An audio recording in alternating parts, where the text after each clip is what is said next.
Welcome, everybody, to the last of the first regional updates.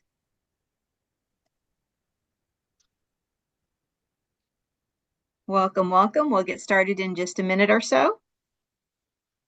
As soon as everybody gets in. Thank you for being here. Okay, it looks like we have the majority of the people that are going to be coming on in, so I'll go ahead and get started. Welcome to the regional updates for the 24-25 school year. We hope that the information presented today will support you in your work to provide students funding for the needed programs in your local education agencies. We have a box site link for you here. The link is also in the chat, so you should be able to get that periodically if you didn't see it already.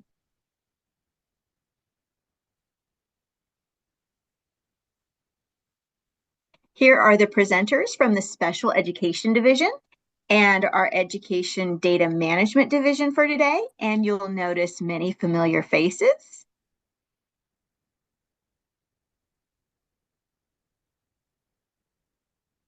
Our presenters from CSIS are on this slide. We will also be monitoring the Q&A to provide answers on the topics as we move through the slides. Okay, so these are the important agenda items that we want to align the questions with. We're going to begin with the CALPADS calendar for the 24-25 school year, followed by the special education updates. Next will be the change highlights for the year with Fall 1 and updates for Fall 2. We will give you a quick glimpse into next year, and Angela will update you with helpful CALPADS demonstrations.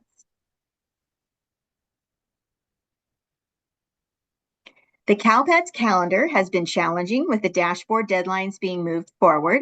We have tried to work with local education agencies to get a calendar that will allow for LEAs to have a chance to review their data for quality. The CALPADS calendar that is currently posted has Fall 1 and Fall 2 dates. In addition to these dates, best practices would be to work toward milestones for 0 fatal errors.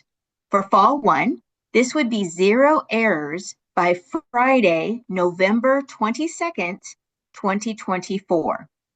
Please note the asterisk in this slide. For the December 13th, 2024 date, LEA approval is required, and CELPA approval is strongly encouraged for disproportionality determinations. The special education team will be discussing this in more detail. The best practice for Fall 2 is to work toward the milestone of 0 fatal errors by Friday, February 7th, 2025. Both dates for 0 fatal errors will be reviewed toward the end of today's presentation. Please note the asterisk on this slide. For Fall 2, LEAs may begin submitting data when the submission window opens on Census Day, October 2nd, 2024. However, CVRs begin running and certification reports are available for Fall 2 beginning December 16th. For end of year 1 through 4 for the 24-25 school year, it is recommended that you have 0 errors by Friday, July 11th. The graduate cutoff date has been decoupled from the end of year 3 submission. This is the same graduate cutoff date as last year. The poll date for the cohort data will be August 15th, 2025. Are there any questions about the calendar or the grad cutoff date?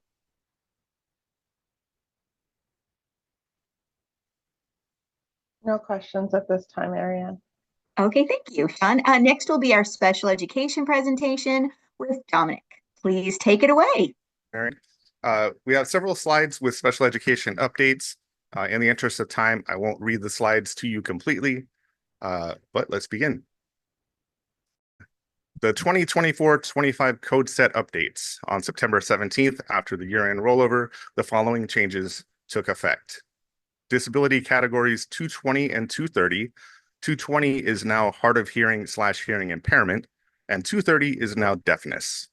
Code 260, emotional disturbance, will now be emotional disability, The code set documentations will be updated at a later date.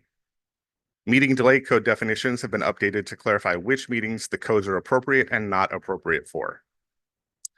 Special education program setting code definitions have been updated to clarify which age groups certain settings can be used for. These are also accompanied by existing and new validations that will force these rules.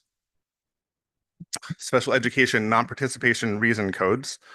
One code was retired, 24 withdrawal.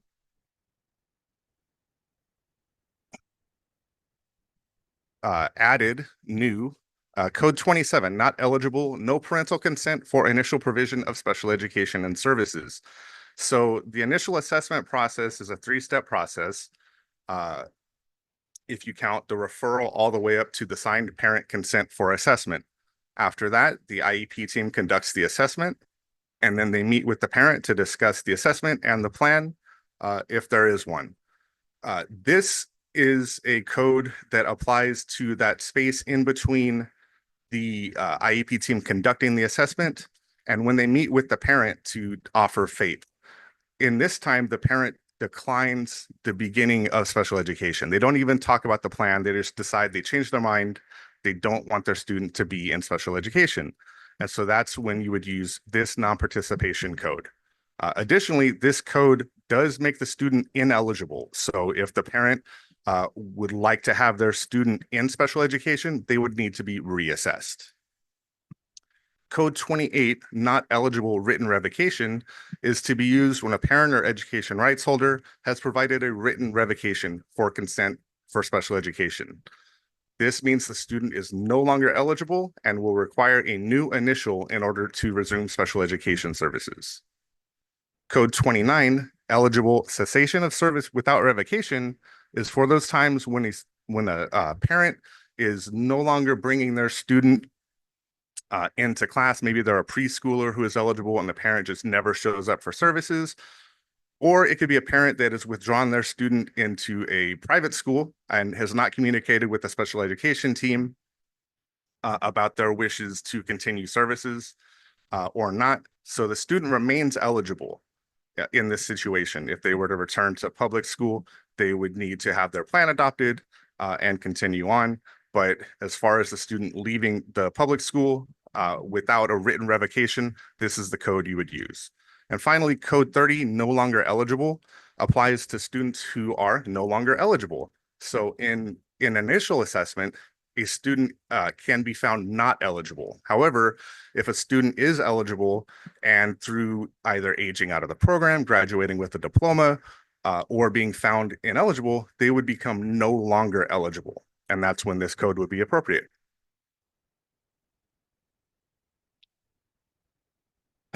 Disproportionality data and annual determinations. For the 2024-25 academic year, data used to calculate state performance plan indicators 9 and 10 will be harvested from CALPADS on the initial certification deadline, December 13th, 2024, rather than after the close of the amendment window. As in prior years, LEAs are required to be LEA approved by that initial certification deadline. SELPA approval is recommended, but is not required. The data being harvested earlier so that annual determination letters can be issued to LEAs in early February 2025, so they have more time to complete compliance improvement monitoring activities. To ensure that LEAs are not inappropriately identified as disproportionate or significantly disproportionate, it is imperative that special education data system coordinators and special education directors ensure the plan record effective on census day for your students have the appropriate primary disability code populated and the appropriate special education program setting code. They need to work closely with student information system data coordinators and CALPADS administrators to ensure that all race and ethnicity data captured for students with disabilities is accurate. And this is important because if the race and ethnicity data for your special education students and for your general education students, those counts are used to calculate whether or not the district is disproportionate. If a district is disproportionate in any of the areas for 3 years in a row, they become significantly disproportionate. And what that means is 15% of the IDEA funds that the LEA receives must be set aside for early intervening services in order to correct this over-identification. change in guidance for plan adoption for short-term enrollments at county offices. Last year, we issued guidance giving county offices the option to not adopt a student's IEP if the student is enrolled in the county office for 10 days or less. Unfortunately, this resulted in some unintended consequences when the data were being processed for state and federal reporting after the end of year. Some students with disabilities were not identified as such due to the absence of an overlapping plan record at the same LEA. Therefore, we are changing the guidance for short-term County Office of Education enrollments to once again require a plan record. LEAs with primary enrollments must re-adopt a plan upon return from a short-term enrollment, 10 days or less, with a new plan effective start date, even if no changes were made to the IEP. Future pending as of dates in meet records. We're adding a new validation that will only allow users to populate with pending as of dates that are on or prior to the current date. Users should ensure that the current date is used when populating the pending as of date and not the future date that the meeting is scheduled to be held. So for example, if you have an IEP meeting scheduled for tomorrow, the timeline is due tomorrow, and the parent calls and says they can't make it, they need to reschedule. You can send up that pending as of meet record in order to maintain your timeline compliance. The pending as of date should be the date that you are sending the record up. You can also include a delay code if appropriate. That will keep your timelines compliant. Degree of support. Field 1361, degree of support, is not a required data element for the 24-25 academic year. However, you should ensure to populate the degree of support for students with specific primary or secondary disabilities during any triggering events, amendments, annual plan reviews, eligibility reevaluations, initial evaluations for the student in the 2024-25 year, because this will be a required data element for fall of 2025. Updated guidance for determining the student's degree of support can be found at the link in the slide. School completion status 102, alternative pathway diploma. Education code that went into effect as of June 30th, 2024 states an individual with exceptional needs who was enrolled in grade 10 or higher in the 2022-23 school year and is currently eligible pursuant to section 56026 may be eligible for the exemption and award described in subdivision A if their IEP provides for all of the following. The pupil's IEP team has determined the pupil is eligible to take the state alternate assessments as described in subdivision K of section 60640, and the pupil is also required to complete state standards aligned coursework to meet the statewide course requirements specified in section 51225.3. Currently in CALPADS, SENR 0634 prevents the use of school completion status 102 alternative pathway diploma for any students whose grade level was higher than grade 9 in the 2022-23 academic year. A change request has been submitted to now allow the use of this code for any students with disabilities who were enrolled in grade 10 or higher in the 2022-23 academic year. The students with disabilities who receive this alternative pathway diploma may return for special education and related services prescribed in their IEPs until they age out of the program or are otherwise determined ineligible. As this is the beginning of a school year, I wanted to share a slide on creating enrollments for new students with disabilities. I'm not going to read through every box, but I will speak briefly about the second item, 3 to 5 year public preschool or private preschool serving preschoolers only. The enrollment start date listed is date of child's 3rd birthday. Now that is accurate for students that are transitioning from Part C to Part B. However, if a student is 4 years old when you receive parent consent, then you would use the date of parent consent for the start of the enrollment.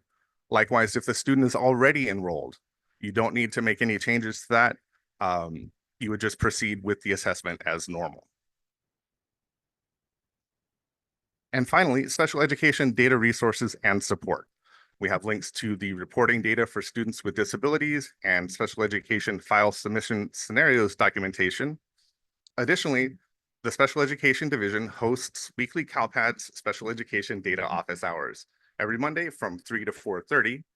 You can register for the webinar at the link in the slide, and you only need to register once for all sessions. You can sign up also for the CalPADS SPED data support listserv by sending an email to the email in the slide. Please note that right now office hours are bi-weekly outside of reporting periods. What that means is 2 days ago we had office hours. So next Monday, September 30th, there will not be office hours. However, since the reporting window is opening, there will be weekly office hours beginning the following week. Let me take a look at the Q&A for questions. Anonymous at 1:15. For the pending record date, do you change this when the team holds the IEP or keep the date in CALPADS and it won't interfere with the actual IEP date? That's correct. You would leave the pending as of meeting record in CALPADS. It will not interfere with any further meeting records that are submitted. It's just simply to let CALPADS know that you're aware of a timeline, either for an initial where you are responsible for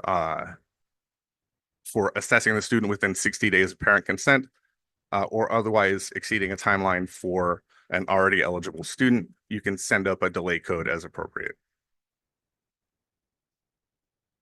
Catherine at 1:17, pardon me. Not clear about pending meeting date. Should we send up a date that the meeting is scheduled or send up the date the meeting was supposed to be held? For example, meeting was scheduled in 2 weeks due to parent unavailability. Should we wait until the date has passed, or should I send up the date as soon as the meeting is scheduled?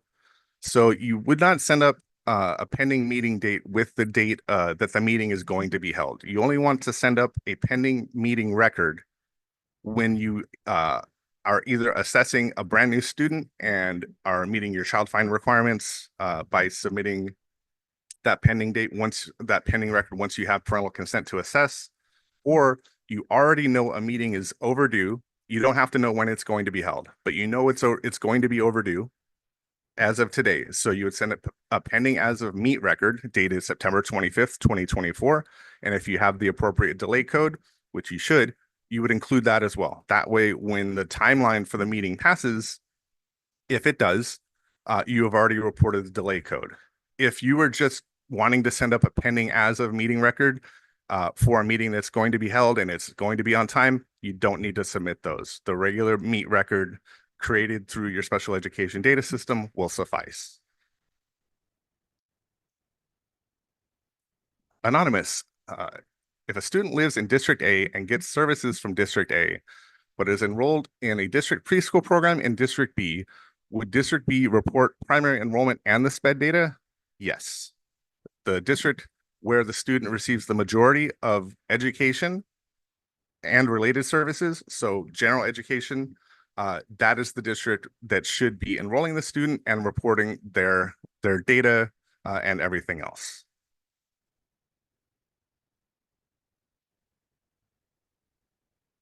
And it looks like Meredith is answering the last question, so I will turn this back over.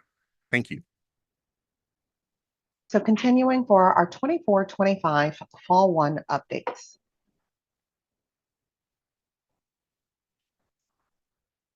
As mentioned in our CalPADS Flash 287, this year's school year rollover entails implementing one new and one updated input validation rule, or IVR.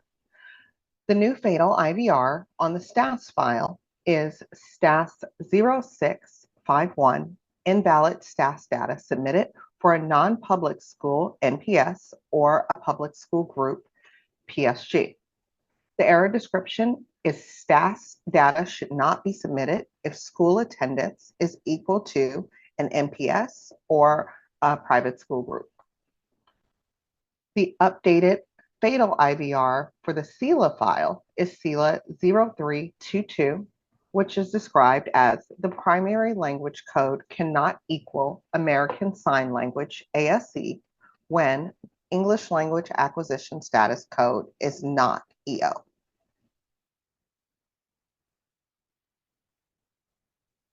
For Fall 1 updates as well, we have your district of choice for DOC. This is going to be primarily focused for your district of choice LEAs. We modified SENR 0048 for missing district of geographic residence to only require district of geographic residence if the student transfer code equals 4 for district of choice.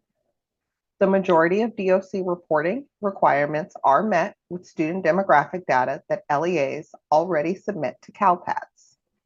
For the CDE to meet its reporting requirements, DOCs must also populate on the enrollment file for students transferring to the LEAs under the DOC program. This affects fields 1.30 for student school transfer code, 4 in the district of choice, and field 1.31 district of geographic residence. Simply put, for this slide, the change is if the DOC is code 4, then the DOGR must be populated.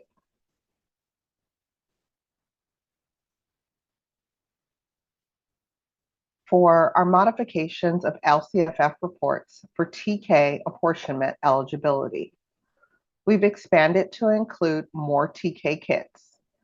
The county authorizing reports and all other CalPADS reports and supporting report extracts that include a TK column filter or business rules change are in the process of being updated and are expected to be in production environment by Census Day. These updates will be described in an upcoming flash on the changes related to Fall 1 and Fall 2.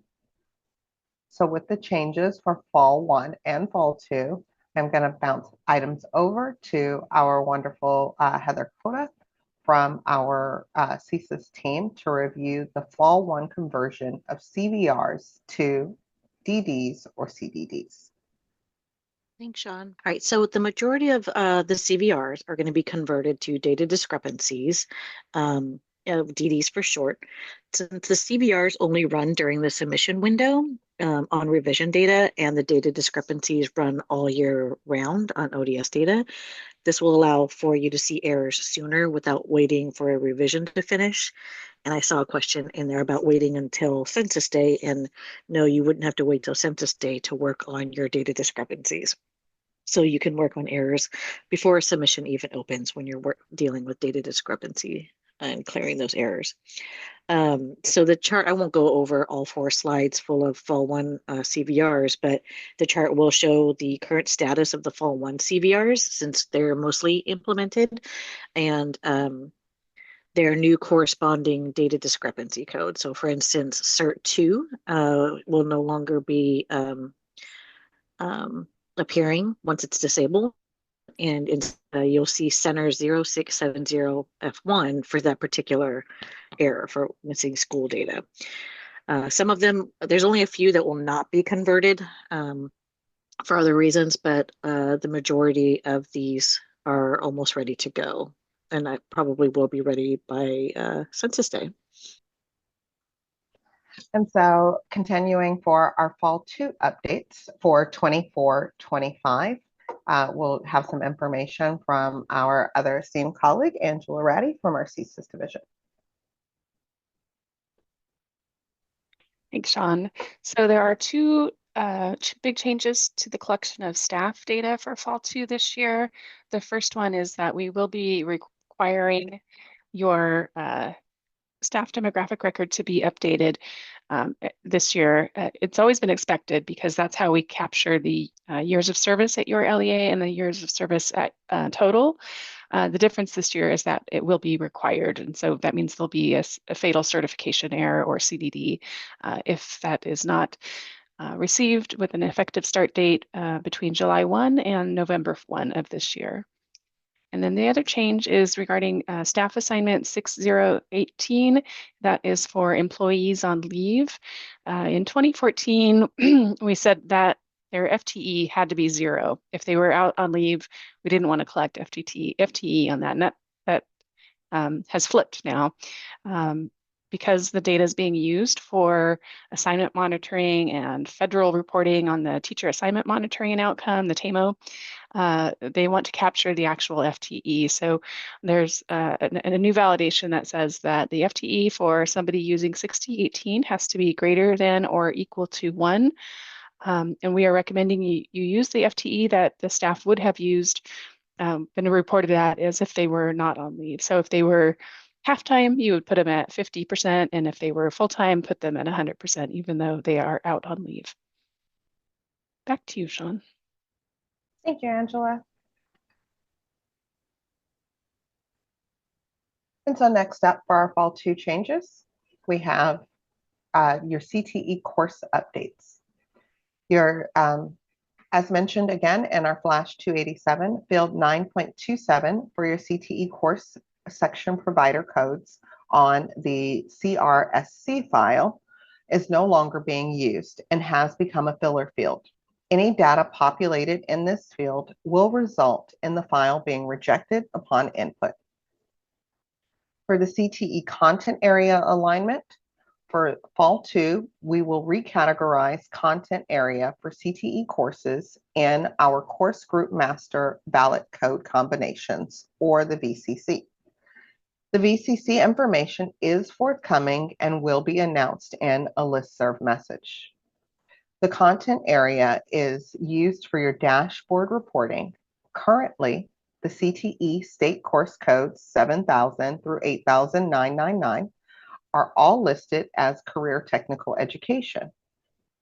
Upon recategorization, these codes will allow for defined content areas on the dashboard. Some additional courses for 9,000 plus may be recategorized as well, so they are more accurately aligned.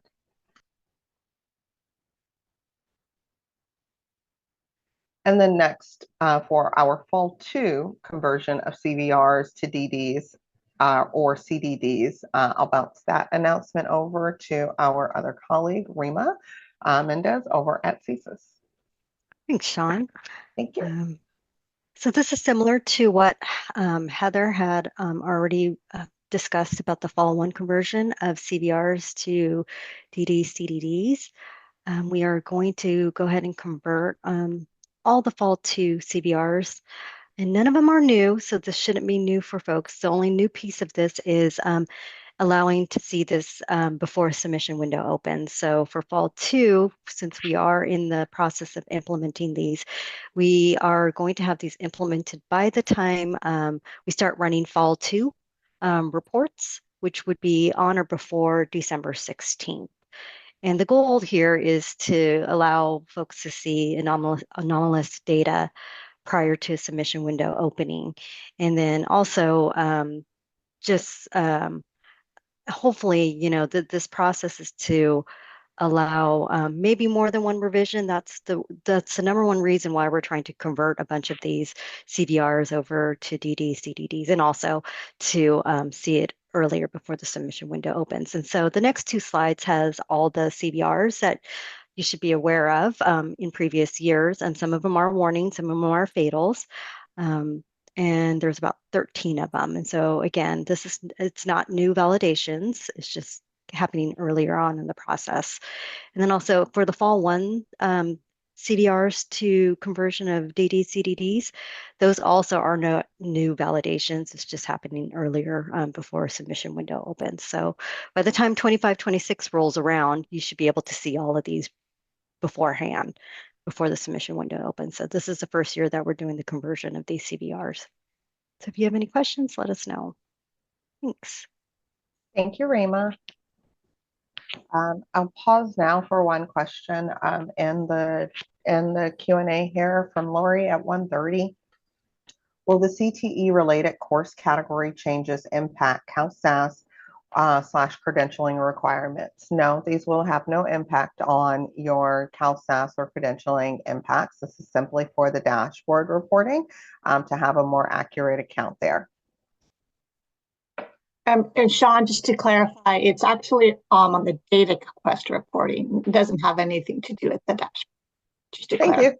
Yeah. And so then a reminder for your common CalSASS data quality issues. Please ensure to have a process detailing your staff entry and your exits with your HR and talent departments. As Angela previously mentioned, those will become your fatal errors. This is critical throughout the year, so other LEAs and educator may access educator records correctly. Also for your reporting requirements. that information should be updated annually. All students assigned to courses must be identified with a special education file in CALPADS on Census Day if using that instructional strategy 700 special education. For your CTE courses, please ensure that these courses were developed using more than 50% of CTE standards. Some things to note that are not factors in determining whether a CTE determining whether a course is CTE or not is a course is part of a formal CTE program, a course is part of a CTE pathway, or if a course is taught by a CTE credentialed teacher. And then lastly, for middle school core settings, core classes can be academic or elective. They must be grades 5 through 8. And it is not authorized to be part of a course setting for departmentalized ELD or career technical education.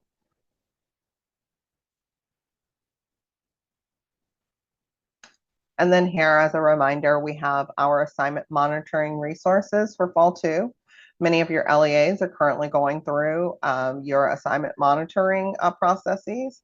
And if CALPADS corrections are needed for courses or for teacher assignments, please make sure that you all are collaborating and utilizing these resources to accurately list, especially your returning teachers and or courses that were duplicated over from the previous school years. And so with that, we lead into other updates, and we have our shero of our own, Ms. Paula Mishima, who's going to bring to you a wealth of information. Please make sure you pay important attention. Thanks, Sean. And I can't sing, so it's not going to be as exciting, but hopefully it's exciting because I'm just going to talk about a couple programs that you guys play a really important role in that really have direct benefits to students. So hopefully that gets you excited. So the first being Sunbucks. And you know, Sunbucks is a very confusing program because everyone confuses it with summer EBT. So I'm going to first start by just laying out 5 critical differences, which hopefully will help people start to really understand how this program works. So first, the operational period for Sunbucks is basically, it covers 2 school years. It goes from July 1 of 1 year all the way through August 31st of the next year. And that actually causes some issues, which I think you'll start to realize. But just to understand that operational period is 1 year plus a little bit. The criteria, eligibility criteria, is actually the same as pandemic EBT. But one difference I want to kind of stress is that the bulk of the students are basically identified through their participation in CalFresh, CalWorks, or Medi-Cal at or under 185% of the federal poverty level. That data is maintained in the Department of Social Services database called CSAS. And so they basically pull out all the students, school-age students from their system. But what CalPADS, what we do is we provide additional students. And that's basically all the students who are not in one of those programs, but whose income meets the eligibility requirements, which are basically what a student, the income needed to be eligible for a free or reduced price meal. And so basically anyone enrolled in a participating school and who have a program record for 181, 182, which is basically based on either an NSLP application or a alternative income form, or who are categorically eligible based on their migrant, homeless, or foster statuses, are eligible. The direct certification piece of CalPADS is not really used because that data is coming directly from the authoritative source, which is CSAS. Okay, so basically it's the same eligibility students. But one big difference, and I think this will be on the next slide. Oh, I'm sorry, I'm not going by the slides, aren't I? I'm just talking off the top of my head. The other big difference in Sunbucks is that students can become eligible at any time during the year. Okay, so that means, unfortunately, fortunately or unfortunately, schools need to be able to continue to provide and collect either NSLP applications or alternative income forms throughout the year. And to the extent that they can turn those forms around and get that into CALPADS, then it's more likely that data is going to be in CALPADS when we start pulling data out of CALPADS, sending it over to the Department of Social Services to issue these benefit cards. So for the 2024 Sunbucks program, we, as you know, have been pulling data since April, and we will continue to pull data on a monthly basis all the way to December 31st of this year. And you might ask, well, why are you continuing to pull data when the program, the operational period for the program ended on August 31st? And the reason we're doing that is because Sunbucks, as I said, it covers 2 years. And so that means any students who are newly enrolled to a California school in July or August could be eligible and could receive Sunbucks benefits for 2024 summer if they're found eligible based on an alternative income form or an NSLP application. The thing is, those forms need to be collected by August 31st, 2024. So now that we're in September, all of those forms should be in. However, we understand that you guys need time to evaluate the forms, and then if the student is determined eligible, to submit a 181 or 182 record to CALPADS. And to give you time to do all of that, that's why we're going to be pulling data all the way through December 31st, understanding that your normal processes for this time of year is to do just that, but you're generally motivated to get all that data in before the Fall 1 first certification deadline of December 13th. So that's why this year, at least, you're able just to do your normal processes, and hopefully that gets the data in for both for the 2020, those late 2024 eligible students. Unfortunately, just a heads up, for 2025, we probably won't be able to do those polls all the way through December 31st, so you might have to adjust some business processes to get that data in for those, mostly it's your kindergarten or TK kids who are enrolling for the first time. That's the bulk of the new students are going to be coming in August. Okay, next slide. Oh, you know what? I keep saying I want to go to slides when I'm actually still talking about the differences between Sunbucks and PBT. The other difference that I want to emphasize is that during PBT, all kids who were enrolled at a CEP school were eligible for benefits. That's not true for Sunbucks. You have to be individually eligible. So students who are just enrolled in a CEP school have to be individually eligible, either based on an alternative income form determination or through a categorical, their categorical status, or they're participating in one of those welfare programs.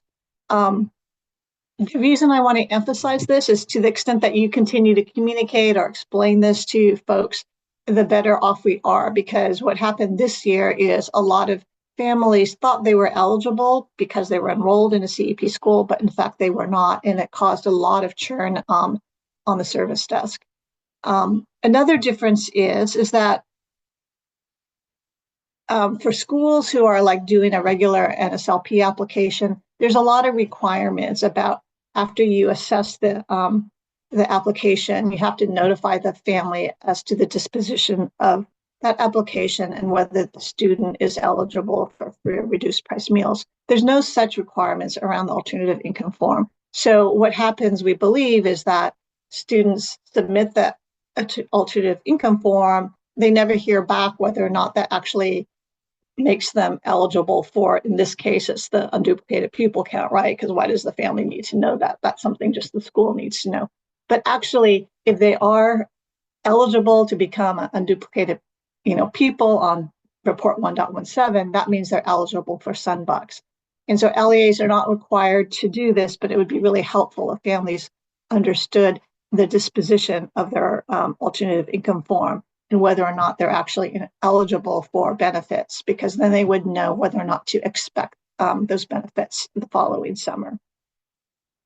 Okay, and then finally, no, that's it. So those are the main differences I wanted to kind of articulate.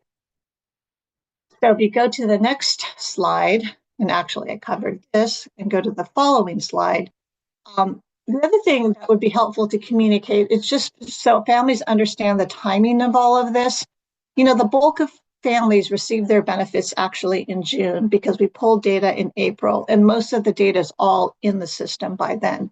However, the students who come later on in the year, either because their circumstances changed and they resubmitted a form, or because they're one of those kids who enrolled for the first time before August 31st, who enrolled for the first time in the 24-25 school year, a lot of them think, oh, they should get their benefits right away.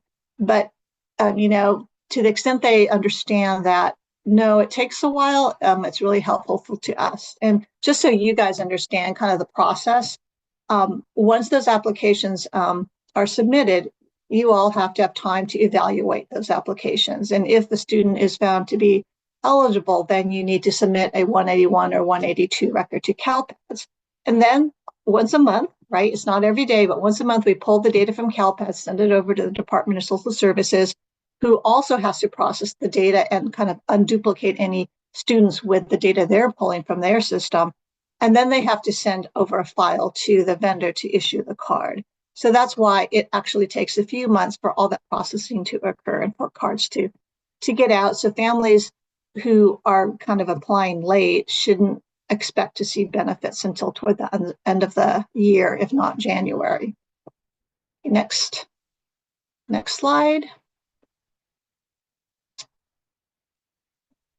Okay, so I've already, oh, well, this is just to say that even though we're pulling data all the way to December 31st, to the extent that, you know, the kids who are new and potentially eligible for 2024 SUMBUCs, to the extent that they're getting there earlier, the earlier they'll receive their benefits. So that's just, you know, a heads up in terms of if there's an ability to prioritize which kids, you know, forms get evaluated first. Okay, next slide.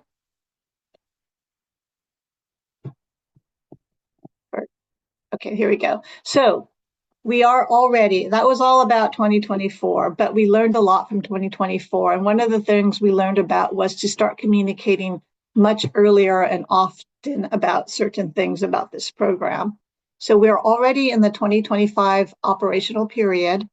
Most of the kids are going to get in by virtue of the fact that you want to get those kids in anyway because of LCFF. But we're hoping again to get a waiver for using the alternative income form, and we're pretty hopeful that we'll get that waiver. Assuming so, the same things I just talked about hold for 2025, which is you need to be able to accept or make available and accept applications, either NSLP applications or alternative income forms all throughout the year, and to evaluate those forms and put the data back into CalPADS. The more sooner you do that, the more likely those kids will be in the system already in April when we do the first pull. Into the extent possible to inform families of the disposition of those alternative income forms. And if you need to prioritize kind of workload or who you're going to target in terms of communications, just remember that students who are directly certified, who are migrant, homeless, or foster, they're already eligible for SUMBUCs. It's really those kids who are not in any of those categories that need to have an alternative income form and who need to understand the disposition of that form. Next slide.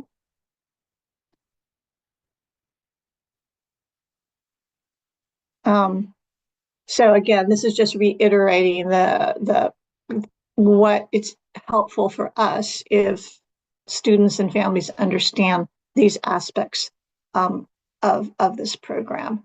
And, you know, mostly we're asking for your help here because it's really helps to mitigate the surge of tickets that come into the help desk for SUMBUCs. Okay, next slide. Okay, so 2026. So we're already talking about 2026 sunbucks, at least internally and with the Department of Social Services. And unfortunately, we're pretty sure we are not going to be able to get a waiver in 2026 to continue to use the alternative income form. So there will be changes coming for this program beginning in the 2026, which is basically the 25-26 school year. And we are pushing to get decisions made and communication developed so that we can get it to you guys in the next month or two, because we totally understand that you need lead time to make any changes. We already understand what the lead time would be for your student information system vendor. Should there need any changes there with regards to the form?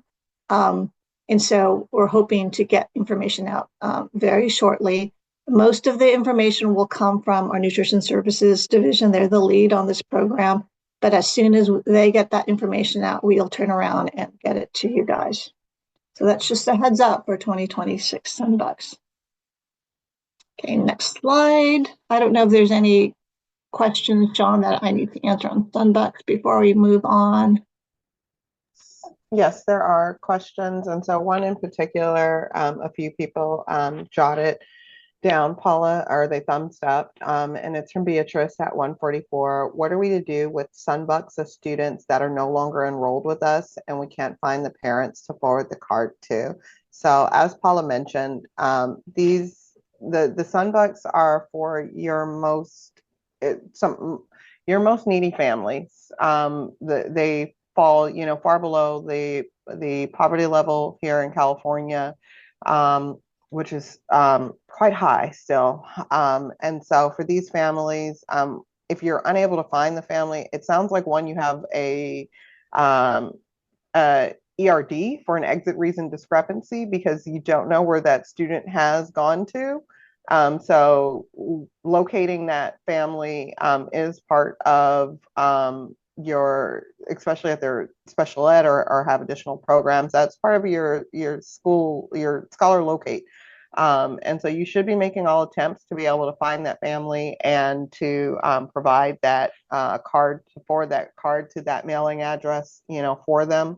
If so I would really work with your LEA admins to see what is your local policies for finding students / families that should have a continuing education record here in California. Additionally, go ahead, Paul. I was just going to say, at the end of the day, however, if you can't find a family, you have a card. There's lots of other communication going around put out by the Department of Social Services. You even hear announcements in grocery stores. So it's possible the family will contact the help desk, in which case the help desk will help them either reissue a card or do something. But at some point, the card will actually get expunged if it isn't used by a certain time. And so with that, then, Paula, should they be returning the card back to SCBT or no? No, I think, I will confirm this, but no, basically they will just expunge cards that aren't used by a certain date. Okay. Thank you so kindly. And then we have our next question from Aaron at 151. Rewriting my question for grammatical errors. As a CEP district, entering the free eligibility record based on a new income form would not align with the non-eligibility determined during the base year. Should I just submit for one? No. Okay. So there was, we have put out that you can continue to collect forms all throughout the year, even in a base year.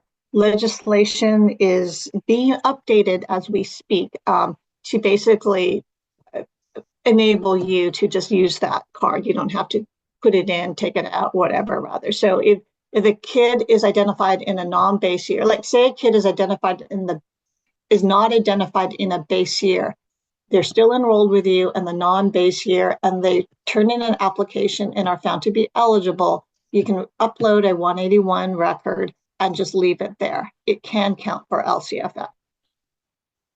Okay, so hopefully that answered the question. So this could potentially add to your UPC count. It does mean there's going to be some further big changes for the whole form, but that's information to be coming for 2026. Yep, if folks have moved out of the state, they won't probably be able to access that card. Are preschoolers eligible for $7?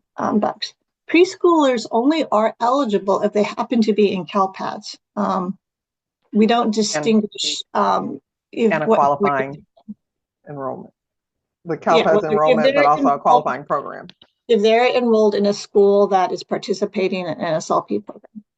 Unlike unlike pandemic EBT, there is not a separate program for preschoolers, but preschoolers who happen to be in CALPADS and enrolled in an SLP participating school, then they can be eligible and receive a card.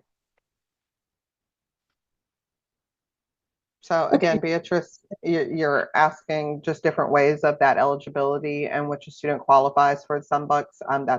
That's fully vetted in Flash 269.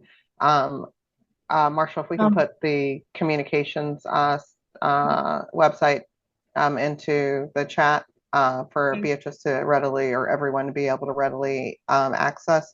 So that way you all can go through those flashes to be able to see there are requirements listed. And I'm actually right in the middle of writing another flash to kind of put all this on paper. And just to Jennifer's question at 2 o'clock, I think I might have said something that confused you, but basically the change for future years regarding updated alternative income forms, that SunBucks, that it's not going to change. You can still use those. But I guess what I'm hinting at is at some point the LCFF form, alternative income form for CEP schools may no longer be used in that manner. So then the question becomes a little bit moot. For now, all you have to think about is don't worry about the LCFF implications. If a form is submitted, submit it into CALPADS and it'll count for LCFF for 2020 for this year, 24, 25, as well as the same thing for last year. Thank you, Paula. Okay. And I'll let you continue on. Okay, so the next one is just one little slide, and just to put up front, there's a defect or two right now on the direct certification extract. This has nothing to do with that. Okay, this is something separate, and this has not yet occurred. But just a few years ago, legislation was passed requiring the department to do another match to identify kids who are directly certified. The reason for this being is that right now the California Department of Health Services is the one who actually conducts the direct certification match. And their system is really old and they're limited in their ability to adjust the algorithm or update it to be more robust. And so legislation was passed to require us to do the match.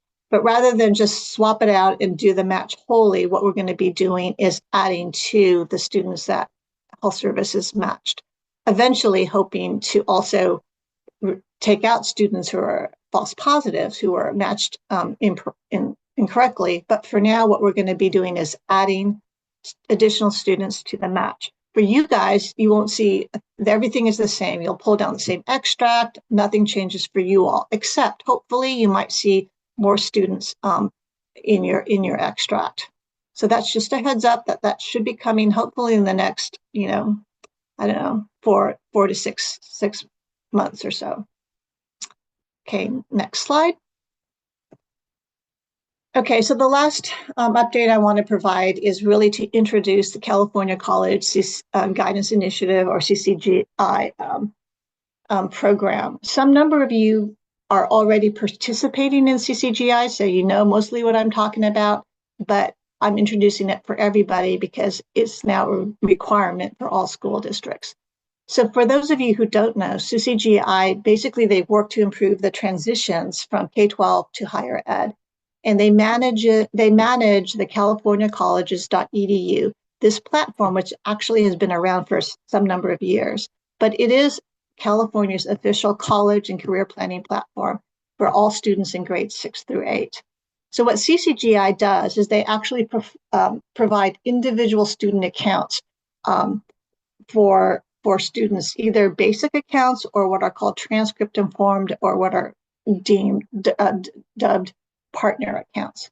The basic accounts are basically give students a lot of really cool tools that help them kind of identify what their interests are, where, what they seem to be, they like, don't like, or whatever, different majors they might want to think about, just all those kind of career planning type tools that are individualized for the student. Eventually they actually can, for kids in grade 12 can actually launch their FAFSA, their financial aid application from a basic account. So there's a lot of really cool aspects of basic accounts. The transcript informed accounts are basically accounts that that includes transcript data from the student information system of the school where the student attends. So for transcript informed accounts, it has even more robust tools and abilities for students, and those are for students in grades 9 through 12. So if you go to the next slide, the big change that has happened with the budget that passed this year in the trailer bill, it actually now requires all schools that offer grades 9 through 12 to, by January 1st of 2026, enter into a data sharing agreement with CCGI, and then by June 30th of 2026, to be able to provide CCGI student transcript files. Okay, so this is a big new requirement, a big new initiative. Basically, we're trying to roll out CCGI statewide. Okay, next slide. And just to give you a little, I'm trying to get people excited about this program because I think it has a huge potential to make a big difference for a lot of students. But this is just one example for those of you who are not familiar with CCGI or the partner accounts. This is what a student who's in grade 9-12 with a partner account will be able to do.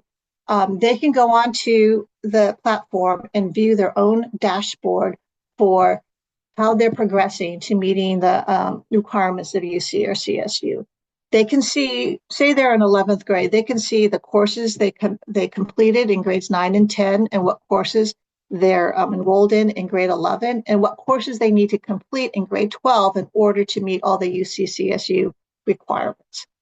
And perhaps even more importantly is that for each of those courses that they believe are meet one of the A to G requirements, it will show those courses as either green or yellow. Green means those courses are in the portal, the official source of A to G courses that is maintained by the University of California, or one of those A to G courses could be yellow. And what that means is that that your student information system or your school district believes that that course is an A to G course, when in fact it is not in the portal.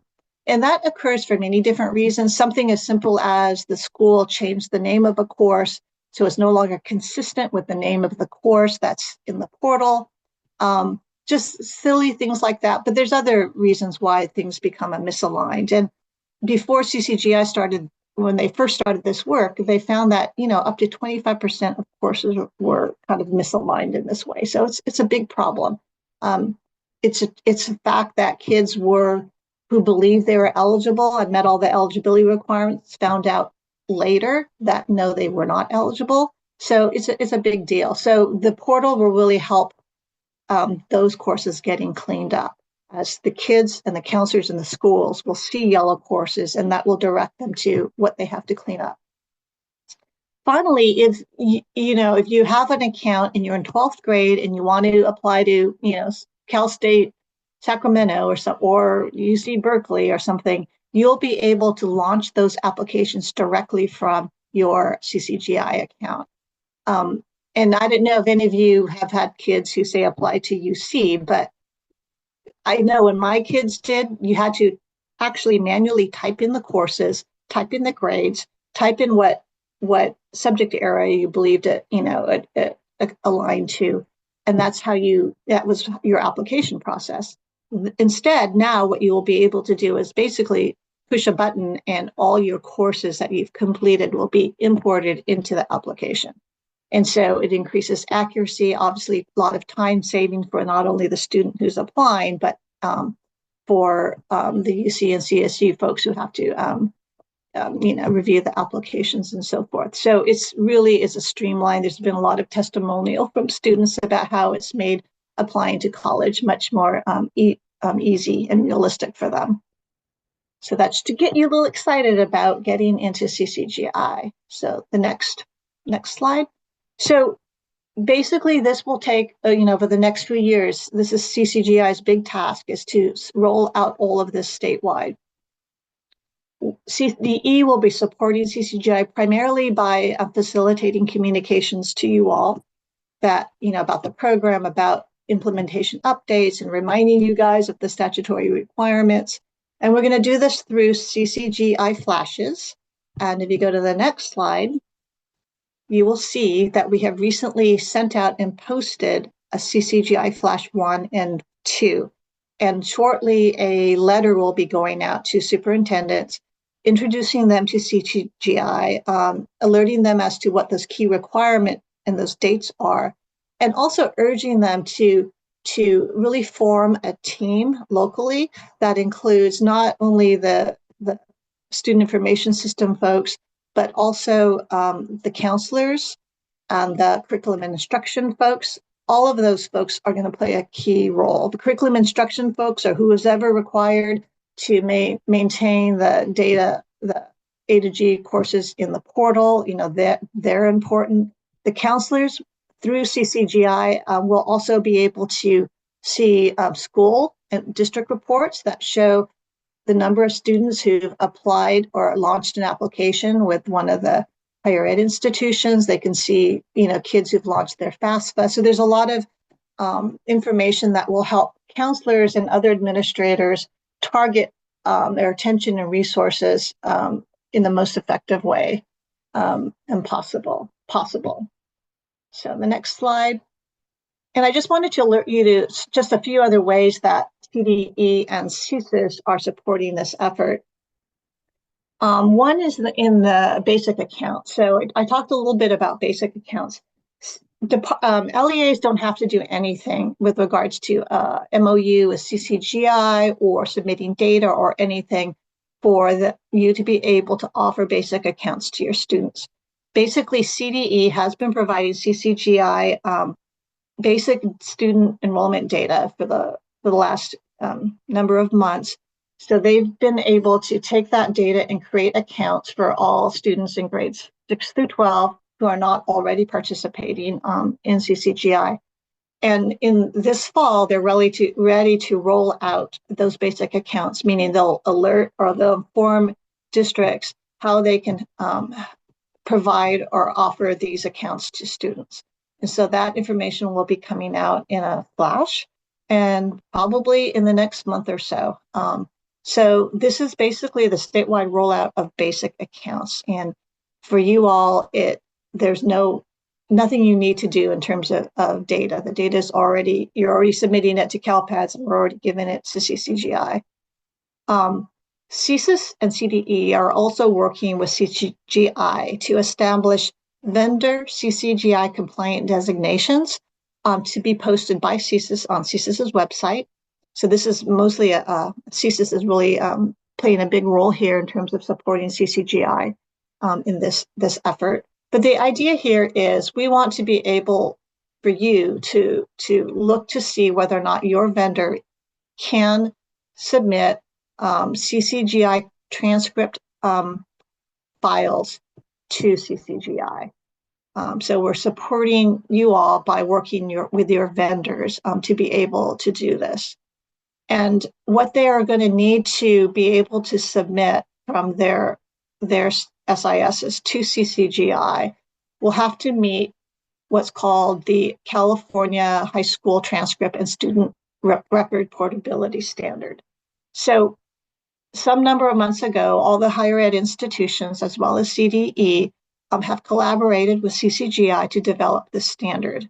And thus far, everyone's on board with the particular standard, and it's posted. If you look in one of the flashes, you can go see what the standard looks like. But all of the SIS vendors will have to be able to submit transcript data electronically to CCGI that meets these standards. And just to make sure you understand, this is a electronic standard. It's not the paper transcript you guys might give to students in a PDF or something like that. That is still under your local purview. But in terms of electronically transferring transcript data to CCGI, it's going to need to meet the standard. And so that work has actually already been done. And right now we're in the process of working with CSIS and CCGI on developing those compliant designations for the vendors. So that's it on CCGI. Did anyone have any questions? No questions. Cool. Well, hopefully No questions, you guys get excited about this, because it is a big deal and a long time in coming. Thank you so much, Paula. It's always a wonderful wealth of knowledge. I know that many of our southern LA counties are versed in CCGI a little bit more. Continue. There's a lot of chat going on in the chat box, but no real questions to CDE, which I like the communication occurring between you all, though, and building your brands there. Thank you. So continuing with our other updates for LTEL on the dashboard, long-term English learner or LTELs on the dashboard, this information is forthcoming. Okay, it's forthcoming by our accountability division, and we will continue to work in collaboration with them. For the 2024 dashboard, it will include the LTEL as a new student group. The data being utilized is the certified data that's being utilized to determine LTELs. Our accountability division will be providing information on the LTELs and the LTELs on the dashboard and that actual calculation. For the 24-25, the CE plans to add the LTELs to the student groups for reports 1.21 for your EOY3, your cumulative enrollment count, your 15.1, your cohort outcomes for your counts there, and then your drill down to your 15.2 cohort outcome student details. We just want to ensure we just want to help to ensure that field 2.36 for your student initial U.S. enrollment K through 12 date is populated for your EL students. LEAs might consider the following in Flash 272 for your best practices, especially when entering in those dates for when registering new students to your LEA. And ensuring that ELAS date is in there along with that TBD status. And then looking ahead for our 25-26 school year. So we have the new attendance recovery program per Senate Bill 253, which was added to Education Code 46210. LEAs may begin to participate in the new program beginning for July 1st, 2025. The CDEs, I always have to slow down for this acronym, for CDEs, School Fiscal Services Division, or for us, we just call them SFSD. They're responsible for any of the changes regarding reporting for ADA for this new program, and also for drafting any audit guide procedures. For CALPADS, we will need to add in the field to our stats file for 25-26, specifically your 2026 EOY3 to capture that recovered attendance. We will, for COO and SFSD, we'll continue to work with your SIS vendors so that the vendors have that sufficient lead time to make the necessary changes for July 1, 2025. for any LEAs choosing to provide students the in-person instruction opportunities that make up for the 10 days of absences as specified under the new program.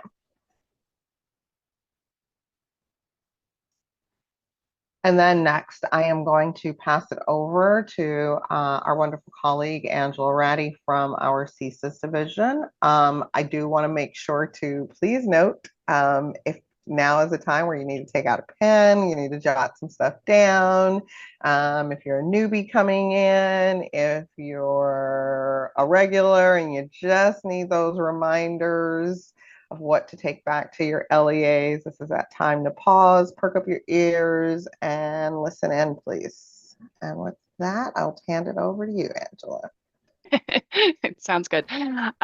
So yes, this section, or we're nearing the end, folks. We're almost done here, and this section really is geared towards new folks trying to grapple with all of this information that you're trying to absorb all at once. It's really overwhelming. It's really daunting. And my tip to you is you don't have to memorize all the business rules and requirements. Your trick is to learn how to navigate to that information. Learn how to find your way around. So that's what I hope to share with you a little bit today. We're going to have a live demo of our Fall 1 roadmap and checklist, a Fall 2 roadmap and checklist, and then my favorite, the report mapping guides. All of the links I'm going to be presenting today are in the notes of the PowerPoint. Hopefully you won't need it. Hopefully you'll learn how to find those links just in your natural habitat within inside of CALPADS. So let's get started with when you're on the home page or any page in CALPADS, we have this left-hand navigation menu, and there's a help link. And under the help link, there is a user manual, and it's quite dynamic and has a lot of information packed into it. We're going to cover a little bit of that today. So right here on the home page, we have our Fall 1 roadmap, and it kind of scrunches a bunch of Fall 1 data information that you need to know to get Fall 1 done all in one place. So you can use this help menu on the side here to toggle to different things. If you're trying to figure out, okay, where do I even start? What files do I have to submit for Fall 1? Or maybe I've been doing this for a while. What's new for Fall 1? So you just want to read that section real quick. All kinds of information in here. The one I wanted to highlight today is the Fall 1 checklist, which is the second link here. It's a downloadable document, an Excel spreadsheet. I will pull it up so we could look at it together. And it's basically a project management tool. You can download this and customize it to your own needs. This is just sort of a template to get you started. The first tab is the milestones that we talked about at the top of the call. And again, to reiterate, we are wanting people to be error-free, the certification errors free by the end of November for Fall 1. And the reason we encourage that is because you shouldn't look at your snapshot and certification reports prior to resolving all of your fatal errors. The fatal errors are an indicator that something is wrong with your data, and that will be reflected on those reports. So don't waste your time reviewing the reports until you've gotten all of your errors cleaned up. And you'll notice that these are kind of sequential activities. So first you would resolve the errors, and then review the reports. So if you get them all done by the end of November, that will give you time to start looking at your reports in depth and make changes as necessary. It's not unusual for folks to have to make changes during that window. So you start looking a little bit closer, you start passing around the reports to other data stewards who have ownership of that, and it gives you time to make changes before that amendment window ends or the deadline. So on the checklist itself, we talk about who is involved in your data team, who should have a seat at the table, and then we give you this opportunity to, okay, who is actually going to be doing the work, and then we suggest you meet at least weekly to review how you're doing and are you on track to meet that deadline. There's lots of, again, it's sequential, but there's resources here about, if you're brand new, some trainings that you can take. The 4 files that you're going to be submitting, and just wanted to point out that the person who is submitting or evaluating the language acquisition data, it's probably not the same person as that is reviewing the sped data or submitting the sped data even. And so it's good to get those names down on a piece of paper here and get some accountability in your process. Last tab is the quality assurance checks that we recommend for you. The column A is all of the certification reports for Fall 1, and then column B is tips and what you should be looking for, especially if you're brand new and you've never looked at an LCFF report before. We give you some guidance about what you should be looking for and why it's important. This one's a key report for Fall 1 because your funding is derived from that report, and we will talk more about that later. Okay, back to the user manual. We have the same roadmap for Fall 2. So kind of laid out the same. It starts off with the calendar. We've got the checklist, resources. I like this link here, the assignment monitoring resources. This isn't our subject area of expertise, so we try to answer tickets. We often end up having to send that up to CDE level 2 staff, but when I'm on the California credentialing website, I get lost. I have a hard time finding it. So it's nice to have it inside of the user manual. Takes me right where I want to go. So if I wanted to see the course the teacher was teaching, what would be the corresponding credentials that they would have to take. So it's just nice to have it all in one place like that. And then let's go back to the Fall 2 checklist. I've already downloaded that one, so I will open that. And same thing, we've got benchmarks and timelines and milestones for you in order of operations of what you should be doing. The February 7th date is the target for all of your cert errors to be resolved. And again, that's to give you ample time to review your reports and make changes as necessary. And just a reminder that there is no amendment window for Fall 2. So the deadline is the deadline. And same thing with here, we have a checklist for Fall 2, probably some core members of the same data team. You might include your HR and your curriculum and instruction staff in Fall 2.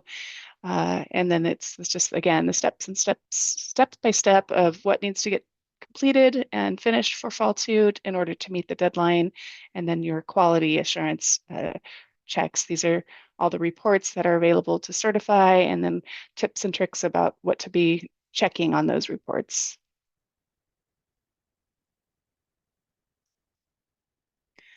Okay, our last bullet for this slide is we're going to take a look at the report mapping guides.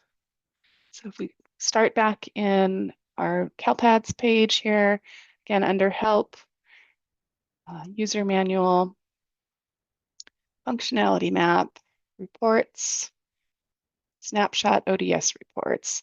So on the left, we have the mapping guides for every submission. We're going to jump to Fall 1. And every report in CALPADS has a mapping guide. They are very, very helpful. If you put in a ticket to us asking about 2.1 Title III eligible immigrants, the first thing we're going to do is just open up this mapping guide because it's basically the specifications of how the data is getting aggregated up on that report. I'd like to call out 1.17 because that is probably our #1 ticket for reports. Oftentimes people are trying to figure out why a student is included or is not included. Every mapping guide is laid out in the same fashion. We give a brief description of what's on the report. Kind of key pieces of it, though, are this basic selection criteria. This is basically the business rules of how kids go about getting counted on this report. And this report in particular has a couple gotchas because you might have a TK or a KN student who is free and reduced eligible.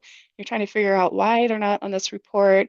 Well, it could be because they were not 5 years old by June 2nd. So this is a place to come check to figure out why students are or are not being counted. Same thing with the free and reduced price meals. Those program records are only looking at dates between July 1 of this year and October 31st of this year. So if you have start dates that are outside of that range, they are not included on 1.17. If we keep scrolling down, we have a picture of the report itself. And then if you notice, each column has a number, a red number at the top, and that's used to help guide you down below of how this field is being calculated. So for instance, if we were curious how English learner funding eligible, these counts are included or calculated, we would jump down to row 11. And it says English language acquisition is English learner or adult English learner. And the acquisition start date is on or before census day of the reporting year. That's October 2nd this year. So same thing with all two. Any of the reports that you're going to be certifying, additionally, they're supporting reports. So for instance, if we were to look at 3.7 course section enrollment count and details, there are some anomalies on this report I wanted to point out. Most of the time, only primary or sometimes short-term enrollment status students are included. This report happens to include secondary students as well. If a course section was reported but no students were linked to it, they would not show up on this report. But if they have a teacher that does not have a seed, they are included. This is that generic 999 seed that can be used for teachers who do not have a seed. So handy information there. Next, we're going to talk about interacting with support and making sure you're successful with getting a response from us as quickly as possible. So I have this checklist here. Before I go over it, I just want to talk briefly about getting support. So again, under this help menu, there's this link for a service request. And it opens up this new form with some of your information already populated. You fill out this remaining form. This is the best way to get a hold of us, by the way. This form it automatically creates a ticket for you. A bunch of fields are already populated for us. So you just fill out the subject and the job ID and the description of the problem you're having, indicate that you have not attached any personally identifiable information, and then click submit. But before you click submit, we have some self-service resources available for you. First one I wanted to point out is any error, validation, certification data discrepancy inside of CALPADS always has a hyperlink to the error in the user manual. So when you're on the screen, it may not provide enough information for you. This is kind of a short error description, but if you click on the hyperlink, it opens up its own page in the user manual where we can get a longer description of the message. So, oh, okay, that makes more sense. I understand now. Or if you're still not quite getting it, a little more background about the error itself, and then a resolution or two that might help you clear that error up. Sometimes we'll even have videos embedded in here if it's a common error that requires a little bit of a background to understand how to resolve it. The other thing that's on this page is if there is a defect that we are currently aware of. So it would be listed here. So sometimes you'll be working on a validation error and kind of scratching your head thinking, well, it looks right to me. I've read all the error descriptions. It doesn't really make any sense. You come here and say, they know something's wrong with that error, so I don't need to put in a ticket. And then you'll just wait for the resolution. And how you wait for that resolution is also on the CALPADS page. Any page in CALPADS, if you scroll all the way to the bottom in the footer here, we have active and fixed known issues. At the top are the fixed, recently fixed. We have releases in CALPADS every Tuesday morning. This page is usually updated by Wednesday morning. And then down below are the active issues. This section of this page is updated sometimes multiple times a day, depending on how crazy things are getting. So how you use this, we'll use Paula's example of the direct cert bug she was talking about. So we are aware that direct certification counts for September. The file we got back from DHS is low. There's not as many kids as we were expecting in that file.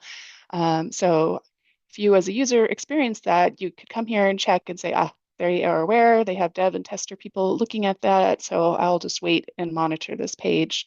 The other feature that's on this is if we have a defect, but we have identified a workaround for you, something to say you don't have to wait for the actual bug to get resolved, it will be included in this column here.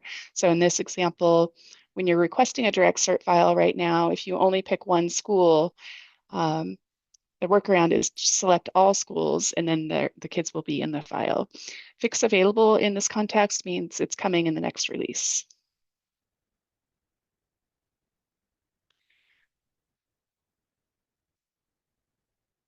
Okay, so you've done the resources piece, you've tried to do some self-service, but you still said, okay, I want to put in a ticket anyway, and we are happy to help you, and that's exactly what we're here for, so don't hesitate. But we do ask that you include a comprehensive list of information that we would need to fix or resolve your ticket. Oftentimes we get really generic requests for help, and it requires several instances of going back and forth. And so if you wanted to get an immediate response from us, these are the kinds of things that we are looking for in the ticket. I'm going to go over an example with you. Our example is, I have an SENR 0048 missing district of geographic residence error on job ID 989123 for SSID 9999. The field is populated in my student information system, so I need help understanding why this is triggering. I checked the known issues and I did not see this error listed. So how did we do on our checklist here? We had the job ID, we included an SSID, an error number. We didn't include a report number because that's not applicable in this context.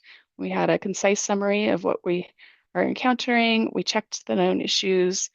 We didn't include any personally identifiable information. I'm not a SILPA, so I don't need to include the LEA that I'm working on. So that if CDE or a CSIS agent were to get a ticket like this, they would be able to jump on it immediately, probably get a resolution back to you as, in one shot, rather than having to do that back and forth. And the other thing to keep in mind is during really busy times, when we have to go back and forth, when it comes back to us as customer responded, it kind of starts to fall below. And so we're working on newer tickets. And so rather than, getting it that first time from us, you might have to wait another hour or two before we go back and start checking our customer responded tickets. So trying to help you help us, I guess is the right way to say that. I do want to give one last plug for this user manual. Several of you said you were new. So one great place to start is the getting started section right up at the top of the user manual. And I think, Michelle, I saw that you said you were brand new and you were asking about training. So we've got in here, how do I get training? But then you were asking, well, which ones do I take? And so we've got a diagram here of the order in which you should take trainings. There's lots of other things in this getting started section. So I encourage you to spend some time in here. It's incredible what you will find in here. This user manual has a lot of information. It's very easy to navigate. If you ever find yourself kind of getting lost, you forgot where you were, and you're like, where was that Fall 1 roadmap again? It's just right on the homepage. So just click on the header there to get you back home, and it's right here. Do we have any questions so far, Sean?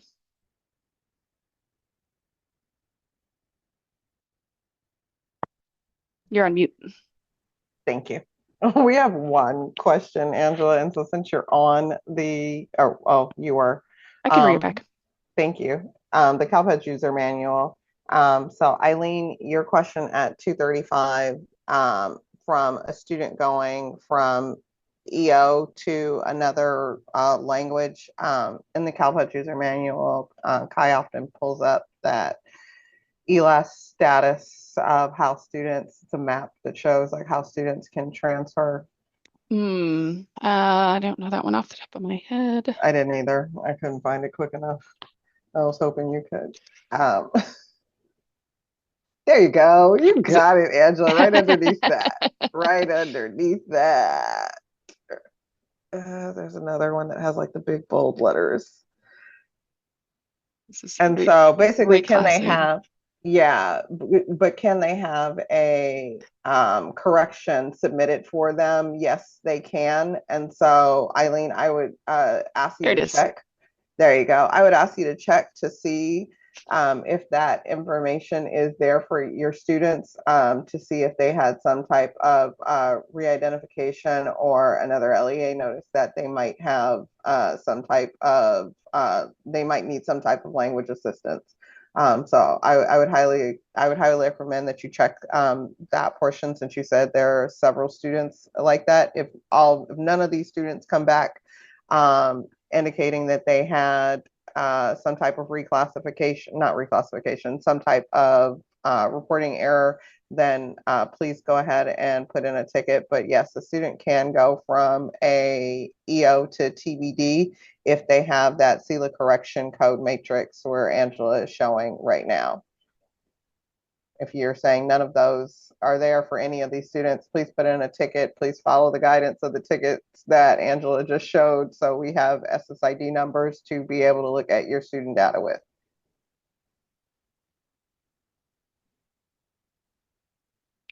Okay, this slide, if you've been to any trainings or this regional, you've seen this before. It's all of the resources that are out there available to you. The Bridge is our learning management system, the CSIS CALPADS YouTube training channel, the user documentation or user manual. The CDE website is a great resource for system documentation. And then there are some additional resources on the CSIS website, such as all of our training PowerPoints. If you ever wanted to download one of those, they are available there, as well as a popular document called How CALPADS Data Are Used and Consequences, and it lists each submission and the data that's included and where that data is parsed out to state and federally, and then consequences if you fail to submit it or you fail to certify it. Probably a good one to have when you're talking to your bosses. Now I'm going to ask you to navigate one more time, Angela, sorry, to the CSIS contacts page. And so it's csis.fcmat.org. Is that the one you're talking about? Yep. And then it's the very first bubble because it's the most popular thing on this page. Find LEA contacts. And so if you are looking for, I'm going to pick on Riverside Unified.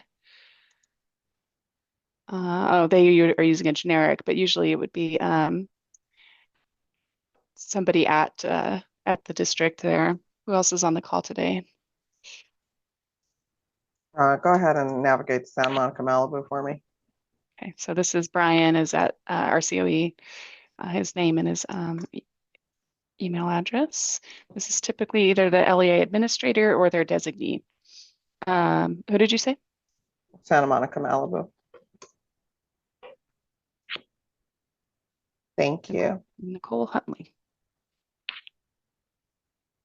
Okay. Well, so since we're here, because there were so many people that said they're new, another resource that's available in about 20 minutes under support. Every week, CDE and Csis and the CDE sped office host a joint call at 3 p.m. on Wednesdays, and you can join that Zoom call by going to support, and it's this lower quadrant here, and that'll just open to the Zoom session. And it's a nice place for you to get a chance to talk to us and ask questions and hear from your colleagues. Our LEAs are great about team support, so they often chime in and provide answers as well.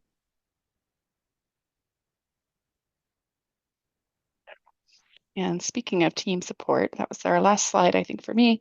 Yes. I mentioned the web form is the really best way to get a hold of us. It's going to be a lot slower for email and phone. But if you're brand new, this is the CSIS listserv is a wonderful resource. It's a two-way communication, so you can talk to your colleagues out in the field. It's other LEA administrators who are doing basically the similar job to you, and so you could ask questions or talk about what, how they went about a new scenario that came up, that sort of thing. And Sean, I meant to ask you, this second one is the CalPADS one-way listserv, and that's how you get flash information or CDE announcements. Does CDE automatically assign people to that listserv as they get LEA admin accounts? If they're an LEA admin, yes. If they're an LEA admin, they already get signed up for that. Okay, but the CSIS one, you have to go in and register. Okay, so let's The CSIS one, you have to go in and register. And so this is, to me, this is the chat beyond the chat, is what I like to call it. So all your colleagues that you're chatting with in the chat there, this is where you can continue having those chats. The listserv directly. So when we send out listservs, there's the one to the LEA admins that we, those automatically go into one like kind of bucket. And then there's the separate bucket that the other ones go into that just register here. So if you're already an admin, do you need to just go to the separate listserv? No, you don't.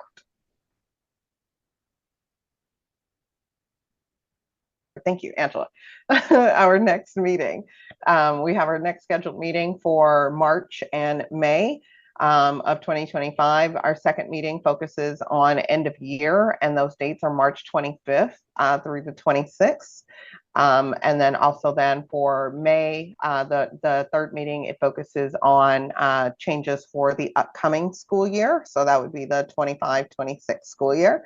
And those dates are for May 20th through the 21st. As always, our registration links will be posted on the CalPADS webpage as soon as available. Once they're available, we'll go ahead and make the announcement out to everyone via either the listserv and or the CalPADS Q&As.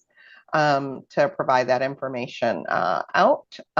You can always, we try and generally have people attend with their local peers just because you all have like related scenarios most often. And also, you know, you can bounce ideas off of your peers in those different meetings.